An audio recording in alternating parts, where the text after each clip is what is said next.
Hello, in this video I'm gonna show you how to rename your LEDGER Nano X.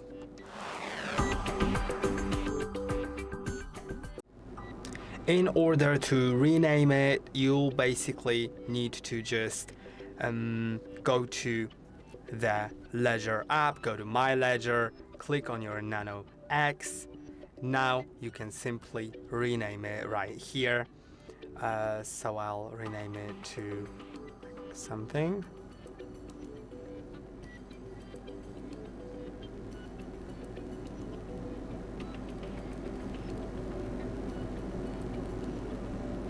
Then set the name, and you'll need to allow remaining on your device, so I'll allow it, and now it is renamed. And I hope that this video was helpful. Don't forget to like and subscribe. See you in the next one.